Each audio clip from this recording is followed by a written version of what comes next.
ಉತ್ತರ ಕರ್ನಾಟಕ ರೆಸಿಪಿ ನೋಡಾಕತ್ತಿರುವೆಲ್ಲ ವೀಕ್ಷಕರಿಗೂ ನಿಮ್ಮ ಮನೆ ಮಗಳು ತ್ರಿವೇಣಿ ಪಾಟೀಲ್ ಮಾಡುವ ನಮಸ್ಕಾರಗಳು. ನಾ ಇವತ್ತು ಎಳ್ಳಮಸಿ ಹಬ್ಬದಗೋಸ್ಕರ ಸಜ್ಜಿ ಕಡುಬು ಮಾಡಾಕತ್ತಿದ್ದೇನೆ.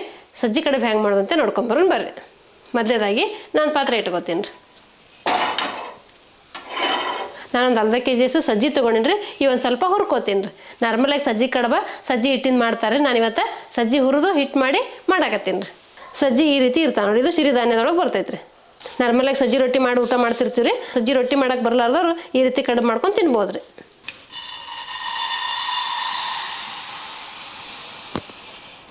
ಇವೊಂದು ಸ್ವಲ್ಪ ಹುರಿದ್ರೆ ಸಾಕು ರೀ. ಪೂರ್ತಿ ಎಳ್ಳಾಗಂಗೇನಲ್ರಿ, ಸ್ವಲ್ಪ ಬೆಚ್ಚಗೆ ಮಾಡಿದ್ರೆ ಸಾಕು ರೀ.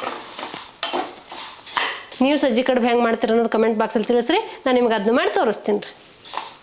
ನಾನು ಸುಮಾರು ನಮಗೆ ಸಜ್ಜಿ ಕಡುಬ, ಜೋಳದ ಕಡುಬ, ಮೆಂತೆ ಕಡುಬ ಎಲ್ಲ ಕಡುಬುಗಳು ಮಾಡಿ ತೋರಿಸ್ತೀನಿ ರೀ. ನಿಮ್ಗೆ ಯಾವ್ದು ಕಡುಬುಗಳು ಬೇಕಂದ್ರೆ ನನ್ನ ಚಾನಲ್ಗೆ ಹೋಗಿ ನೋಡಿರಿ, ನಿಮ್ಗೆ ಎಲ್ಲ ಕಡುಬು ಸಿಗ್ತಾವ್ರಿ. ನಾವು ಉಂಡಿಗೆ ಮಾಡ್ಬೇಕಂದ್ರೆ ಪೂರ್ತಿ ಹುರ್ಕೋಬೇಕು, ಎಳ್ಳಾಗೋರಿಗೆ ಹುರ್ಕೋಬೇಕು. ನಾಗರಮಸಿ ಹಬ್ಬಕ್ಕೆ ನಾವು ಉಂಡೆ ಮಾಡ್ತಿರ್ತೀವಲ್ಲ ಸಜ್ಜಿ ಉಂಡೆ, ಆ ರೀತಿ ಹುರ್ಕೊಳ್ಳೋದು ಬೇಡ್ರಿ. ಈಗ ಇದರಲ್ಲೇ ಸಜ್ಜಿ ಉಂಡೆ ಮಾಡ್ಬೋದು, ಸಜ್ಜಿ ಕಡುಬು ಮಾಡ್ಬೋದು, ಸಜ್ಜಿ ರೊಟ್ಟಿ ಮಾಡ್ಬೋದು. ಸಜ್ಜಿಲೆ ಎಲ್ಲ ಥರ ಮಾಡ್ತಾರೆ. ಇದು ಆರೋಗ್ಯಕ್ಕೂ ಒಳ್ಳೇದು ರೀ, ಸಿರಿಧಾನ್ಯ ಇರ್ತೈತಿ. ಈಗ ಚಳಿಗಾಲದಾಗ ಸಜ್ಜಿ ತಿನ್ಬೇಕಂತ ಹೇಳ್ತಿರ್ತಾರೆ ರೀ. ಈಗ ನೋಡಿರಿ ಹುರಿದಾವು, ನಾ ಸ್ಟವ್ ಆಫ್ ಮಾಡಿ ತಣ್ಣಗೆ ಹಾಕಿಬಿಡ್ತೀನಿ ರೀ.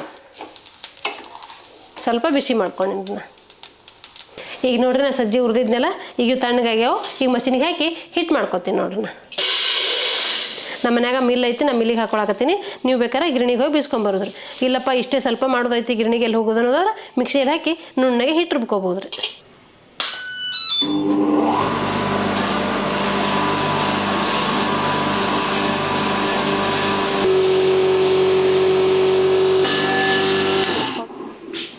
ಈಗ ನೋಡ್ರಿ, ಮೇಲಿಂದು ಕಾಳು ಖಾಲಿ ಆಗ್ಯಾವ, ಕೆಳಗೆ ಹಿಟ್ಟು ಬರ್ತೈತಿ ನೋಡ್ರಿ. ನೋಡಿ ಬಿಸಿ ಇರ್ತೈತಿ, ನೀವು ನೋಡಿ ತಕ್ಕೋಬೇಕಾಗ್ತೈತಿ.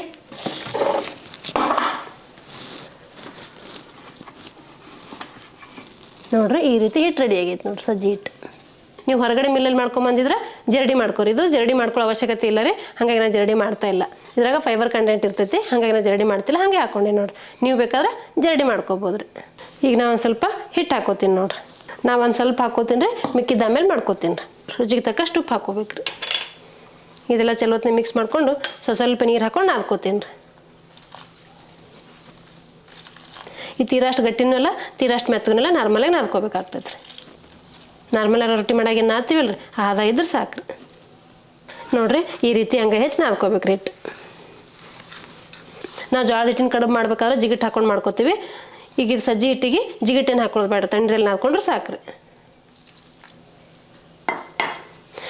ಈ ಹಿಟ್ಟು ನಾದುವಾಗ ಹಂಗೆ ಹೆಚ್ಚು ಹಿಟ್ಟು ನಾದ್ಬೇಕು ರೀ, ಅವಾಗ ಕಡುಬು ಮಸ್ತಾಗಿ ಬರ್ತಾವ್ರಿ. ನಾನು ಇದಕ್ಕೇನು ಅರಿಶಿನ ಪುಡಿ ಅದೇನೋ ಹಾಕ್ಕೊಂಡಿಲ್ಲ. ನೀವು ಬೇಕಾದ್ರೆ ಜೀರಿಗೆ ಅರಿಶಿನ ಪುಡಿನೂ ಹಾಕ್ಕೋಬೋದು ರೀ. ನಿಮ್ಗೆ ಹಿಡಿಯೋದಾಗ ಕಾಣ್ತಿರ್ಬೇಕು ನೋಡ್ರಿ, ಈ ರೀತಿ ನಾದ್ಕೋಬೇಕು ನೋಡ್ರಿ ಹಿಟ್ಟು. ಹಿಂಗೆ ಹೆಚ್ಚಿ ಹಿಟ್ಟು ನಾದ್ಬೇಕಾಗ್ತದೆ. ನೀವು ಹಿಟ್ಟು ಚಲೋತ್ನೇ ನಾದ್ಕೊಂಡ್ರೆ ಅಂದ್ರೆ ಕಡುಬು ಮಸ್ತಾಗಿ ಬರ್ತಾವೆ. ನೀವು ರೊಟ್ಟಿ ಮಾಡ್ತಿದ್ರೆ ಅಂದ್ರೆ ರೊಟ್ಟಿನೂ ಮಸ್ತಾಗಿ ಬರ್ತಾವ್ರಿ. ಈಗ ಇದು ಹಿಟ್ಟು ರೆಡಿ ಆಗೈತ್ರಿ. ಈಗ ನಾನು ಇದ್ರಾಗ ಒಂದು ಸ್ವಲ್ಪ ಹಿಟ್ಟು ತೊಗೊಂಡು ಕಡುಬು ಮಾಡ್ಕೋತೀನಿ ನೋಡ್ರಿ. ನಿಮ್ಗೆ ಯಾವ ಸೈಜಲ್ಲಿ ಕಡುಬು ಬೇಕು ನೋಡಿಕೊಂಡು ಆ ಸೈಜಲ್ಲಿ ಉಳ್ಳಿ ಮಾಡ್ಕೊರಿ. ನಾನು ಈ ಸೈಜಲ್ಲಿ ಕಡಿಯಾಕತ್ತೀನಿ ನೋಡ್ರಿ.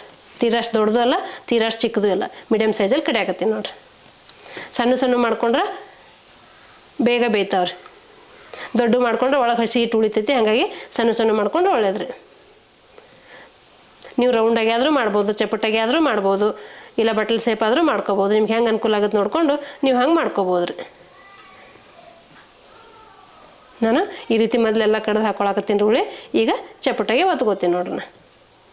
ನೋಡ್ರಿ ನಾನು ಈ ಥರ ತೊಗೊಂಡು ನೀವು ಹಿಂಗೆ ರೌಂಡಾಗಿ ಆದರೂ ಬೇಯಿಸ್ಕೋಬೋದು, ಇಲ್ಲ ಈ ರೀತಿ ಒಂದು ಸ್ವಲ್ಪ ಚಪ್ಪಟಾಗಿ ಒತ್ಕೋಬೋದು ರೀ. ಈ ರೀತಿ ಮಾಡ್ಕೋತೀನಿ ನೋಡ್ರಿ. ಈಗ ನಾನು ಸಜ್ಜಿ ಕಡುಬ ಉಳ್ಳಿ ಕಡುಬು ಈ ರೀತಿ ಚಪ್ಪಟಾಗಿ ಮಾಡಿ ಇಟ್ಕೊಂಡಿನಿ. ನಿಮಗೆ ಹೆಂಗೆ ಬೇಕು ನೋಡ್ಕೊಂಡು ನೀವು ಮಾಡ್ಕೊರಿ. ಈಗ ಒಂದು ಪಾತ್ರೆ ಇಟ್ಕೋತೀನಿ ರೀ. ಈಗ ಇದಕ್ಕೆ ನೀರು ಹಾಕ್ತೀನಿ ನೋಡ್ರಿ. ಒಂದು ಗ್ಲಾಸ್ನಷ್ಟು ನೀರು ಹಾಕ್ತೀನಿ. ಇವು ನೀರು ಬಿಸಿ ಆಗಲ್ಲ ರೀ. ನೀರು ಬಿಸಿ ಆದ ನಂತರ ನಾನು ತೂತಿನ ಬುಟ್ಟಿ ತೊಗೊಂಡಿನಿ. ಈ ತೂತಿನ ಬುಟ್ಟಿ ಇಟ್ಟು ಇದ್ರಾಗ ಕಡುಬು ಹಾಕ್ತೀನಿ ರೀ. ಈಗ ನಾನು ಮುಂಚೆ ನೀರು ಕಾಯಕ್ಕಿಟ್ಟಿದ್ದೆ ರೀ. ಈಗ ಇವು ನೀರು ಕಾಯ್ದಾವೆ ನೋಡ್ರಿ. ನೋಡಿ ನಿಮ್ಗೆ ಗೊತ್ತಾಗ್ತಿರ್ಬೇಕು, ಗುಳಿ ಬರಾಕತ್ತಾವೆ. ಈಗ ನಾನು ತೂತಿನ ಬುಟ್ಟಿ ಇಡ್ತೀನಿ ನೋಡ್ರಿ. ಈಗ ಕಡುಬು ಏನು ಮಾಡ್ಕೊಂಡಿರಲ್ಲ ಇವು ಹಾಕ್ಕೋತೀನಿ ರೀ. ಇದಕ್ಕೆ ನೀರು ಟಚ್ ಆಗಬಾರ್ದು, ಅಷ್ಟು ನೀರು ಹಾಕೊಂಡ್ರೆ ಸಾಕ್ರಿ. ನೀವು ಇವು ಉಗಿದ ಮೇಲೆ ಬೇಯಿಸ್ಕೋಬೇಕ್ರಿ. ಊರ ಕಡೆ ರೌದಿ ಸಿಗ್ತೈತೆ, ಜೋಳದ ರೌದಿ ಇಟ್ಟು ಬೇಯಿಸ್ತಾರೆ. ಇಲ್ಲ ರೌದಿ ಇಲ್ಲಪ್ಪ ಅಂದ್ರೆ ಮೆಂತ್ಯ ಸೊಪ್ಪು ಬಿಡಿಸಿರ್ತೀವಲ್ರಿ, ಅದ್ರ ಕಡ್ಡಿ ಇರ್ತೈತಲ್ಲ, ಕಡ್ಡಿ ಆದರೂ ಇಟ್ಕೊಂಡು ಬೇಯಿಸ್ತಾರೆ. ನಾನೀಗ ಡೈರೆಕ್ಟ್ ಒಂದು ಪಾತ್ರೆಗೆ ಹಾಕಿ ಬೇಯಿಸಾಕತ್ತೀನಿ ನೋಡಿರಿ.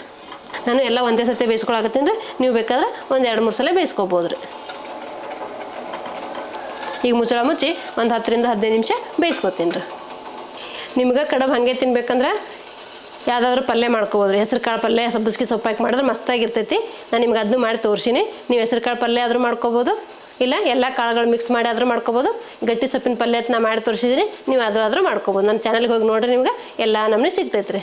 ನಾನು ಇವತ್ತು ಸಿಂಪಲ್ಲಾಗಿ ಬರೀ ಒಗ್ಗರಣೆ ಹಾಕಿದ್ರೆ ಆಯ್ತು ಅತ್ತೆ ಒಗ್ಗರಣೆ ಹಾಕ್ಕೊಳಕತ್ತೀನಿ. ಹಾಗಾಗಿ ಅವು ಬೇಯಷ್ಟೊತ್ತಿಗೆ ನಾವೀಗ ಖಾರ ರೆಡಿ ಮಾಡ್ಕೊಳಮ್ರಿ. ಈಗ ನಾನು ಹಸಿಮೆಣ್ಸಿನ್ಕಾಯಿ ತೊಗೊಂಡಲ್ರಿ ಅವು ಹಾಕ್ಕೋತೀನಿ. ಈಗ ಇದಕ್ಕೆ ರುಚಿಗೆ ತಕ್ಕಷ್ಟು ಉಪ್ಪು ಹಾಕ್ಕೋತೀನಿ ನೋಡಿರಿ. ಈಗ ಇದು ಸಣ್ಣಗೆ ಕುಟ್ಕೋತೀನಿ ರೀ.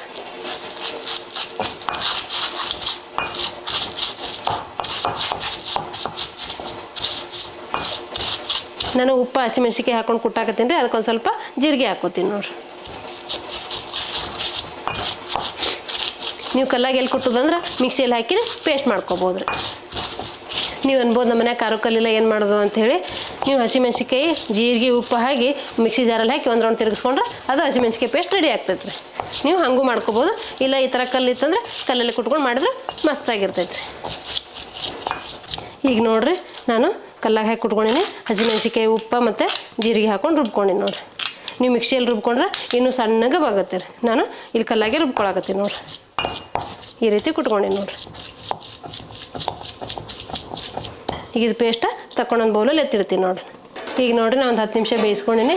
ಈಗ ತೆಗಿತೀನಿ ನೋಡಿರಿ. ನೋಡಿರಿ, ಇವು ಬೆಂದವ್ರಿ. ಮುಟ್ಟಿದ್ರೆ ನಿಮ್ಗೆ ಗೊತ್ತಾಗುತ್ತೆ ನೋಡಿರಿ. ಒಂದಕ್ಕೊಂದು ಅಂಟ್ಕೊಂಡಿಲ್ಲ. ಈಗ ಮುಟ್ಟಿದ್ರೆ ಗೊತ್ತಾಗುತ್ತೆ ನೋಡಿರಿ. ಇವು ಬೆಂದವ್ರಿ. ನಾನು ತಕ್ಕೋತೀನಿ ನೋಡಿರಿ.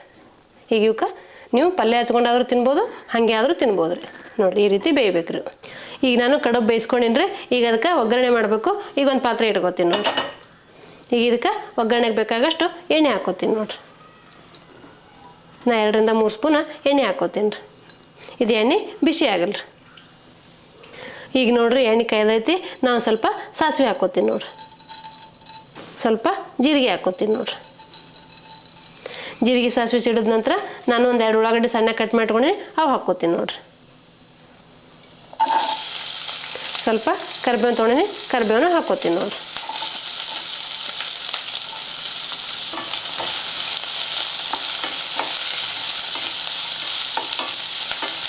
ಈ ಉಳ್ಳಾಗಡ್ಡಿ ಸ್ವಲ್ಪ ಫ್ರೈ ಮಾಡ್ಕೋಬೇಕ್ರಿ ಚಲೋ ಹೊತ್ನಾಗ. ನಾನು ಇದಕ್ಕೊಂದು ಸ್ವಲ್ಪ ಉಪ್ಪು ಹಾಕ್ಕೋತೀನಿ ರೀ. ನಾವು ಹಿಟ್ಟಿಗೆ ಸ್ವಲ್ಪ ಉಪ್ಪು ಹಾಕ್ಕೊಂಡಿರ್ತೀವಿ ಕಡುಬು ಮಾಡಾಗ. ಇಲ್ಲಿ ಒಗ್ಗರಣೆಗೆ ಸ್ವಲ್ಪ ಹಾಕ್ಕೊಂಡ್ರೆ ಸಾಕು. ಮತ್ತು ಹಸಿಮೆಣ್ಸಿನ್ಕಾಯಿ ಕುಟ್ಟಾಗ ಹಸಿಮೆಣ್ಸಿನ್ಕಾಯಿಗೂ ಸ್ವಲ್ಪ ಉಪ್ಪು ಹಾಕ್ಕೊಂಡಿರ್ತೀವಿ. ನೀವು ನೋಡ್ಕೊಂಡು ಉಪ್ಪು ಹಾಕ್ಕೊಳ್ರಿ. ನಾವು ಒಂದು ಸ್ವಲ್ಪ ಹಸಿಮೆಣ್ಸಿನ್ಕಾಯಿ ಕುಟ್ಟಿಟ್ಕೊಂಡಿದ್ದೆಲ್ಲ ಜೀರಿಗೆ ಹಾಕಿ ಅದು ಹಾಕ್ಕೋತೀನಿ ನೋಡಿರಿ. ನಿಮ್ಮ ಖಾರಕ್ಕೆ ಎಷ್ಟು ಬೇಕು ನೋಡ್ಕೊಂಡು ನೀವು ಹಾಕ್ಕೊಳ್ರಿ. ಸ್ವಲ್ಪ ಅರಿಶಿನ ಪುಡಿ ಹಾಕ್ಕೋತೀನಿ ನೋಡಿರಿ. ಇದೆಲ್ಲ ಚಲೋ ಹೊತ್ನಾಗೆ ಮಿಕ್ಸ್ ಮಾಡ್ಕೋತೀನಿ ರೀ.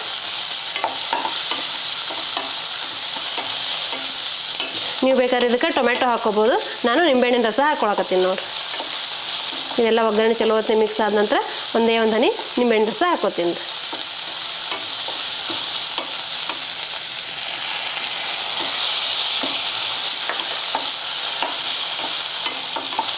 ನೀವು ಟೊಮೆಟೊ ಆದರೂ ಹಾಕ್ಕೋಬೋದು, ಇಲ್ಲ ಹುಣಸೆಹಣ್ಣು ರಸ ಆದರೂ ಹಾಕ್ಕೋಬೋದು, ಇಲ್ಲ ನಿಂಬೆಹಣ್ಣು ರಸ ಆದರೂ ಹಾಕ್ಕೋಬೋದು. ನಾನು ನಿಂಬೆಹಣ್ಣಿನ ರಸ ಹಾಕ್ಕೊಂಡೆ ನೋಡಿರಿ.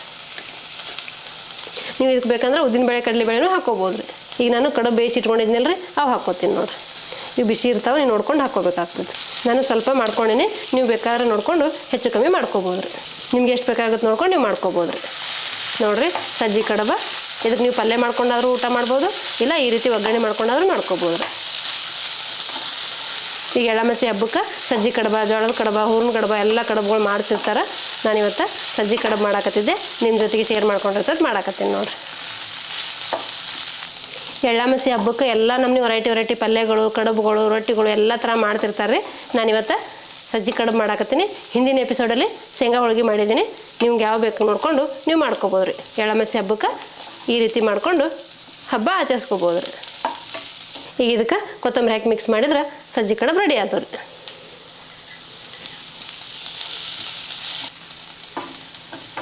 ನೀವು ಇದಕ್ಕೆ ಮಸಾಲೆ ಹಚ್ಕೊಂಡಾದ್ರೂ ತಿನ್ಬೋದು, ಹಾಗೆ ಆದರೂ ತಿನ್ಬೋದು ರೀ. ಈಗ ನಾ ಮಾಡ್ಕೊಂಡಿರೋ ಸಜ್ಜಿ ಕಡುಬು ಸರ್ವ್ ಮಾಡ್ತೀನಿ ನೋಡಿರಿ. ನೋಡಿರಿ ಎಷ್ಟು ಮಸ್ತಾಗಿ ಬಂದಾವು. ನೀವು ನಿಮ್ಮ ಮನೆ ಮಾಡ್ಕೊಂಡ್ರೆ ನಿಮಗೂ ಗೊತ್ತಾಗ್ತೈತೆ ರೀ. ನಿಮಗೆ ಪಲ್ಯ ಮಾಡೋಕೆ ಅನುಕೂಲ ಆದ್ರೆ ಪಲ್ಯ ಮಾಡ್ಕೊರಿ. ಹೆಸರು ಕಾಳು ಪಲ್ಯ ಆದರೂ ಮಾಡ್ಕೊರಿ, ಇಲ್ಲ ಎಲ್ಲ ಕಾಳು ಮಿಕ್ಸ್ ಮಾಡಿ ಆದರೂ ಮಾಡ್ಕೊರಿ, ಇಲ್ಲ ಎಲ್ಲ ಸೊಪ್ಪು ಮಿಕ್ಸ್ ಮಾಡಿ ಆದರೂ ಮಾಡ್ಕೊರಿ. ಇಲ್ಲ ಏನು ಬೇಡಪ್ಪ ಅನ್ನೋದಾದ್ರೆ ಈ ರೀತಿ ಕಡುಬು ಮಾಡಿ ಒಗ್ಗರಣೆ ಮಾಡ್ಕೊಂಡ್ರೆ ಸಾಕು ರೀ. ಬಿಸಿ ಇದ್ದಾಗ ಹಿಂಗೆ ತಿನ್ನಿರಿ, ಇಲ್ಲ ತಣ್ಣಗಾದ ನಂತರ ಸ್ವಲ್ಪ ಮೊಸರು ಹಾಕೊಂಡು ತಿನ್ಬೋದು ರೀ. ನೋಡಿದ್ರಲ್ರಿ ವೀಕ್ಷಕರೇ, ಎಳ್ಳಾಮಾಸಿ ಹಬ್ಬಕ್ಕೆ ಸಜ್ಜಿ ಕಡುಬು ಮಾಡೋದನ್ನು. ಈ ಸಜ್ಜಿ ಕಡುಬು ಮಾಡೋ ಪದ್ಧತಿ ನಿಮ್ಗೆ ಇಷ್ಟ ಆಗಿತ್ತಂದ್ರೆ ಒಂದು ಲೈಕ್ ಮಾಡಿರಿ, ಶೇರ್ ಮಾಡಿರಿ, ಕಮೆಂಟ್ ಮಾಡಿರಿ, ಸಬ್ಸ್ಕ್ರೈಬ್ ಆಗಿರಿ. ಧನ್ಯವಾದಗಳು.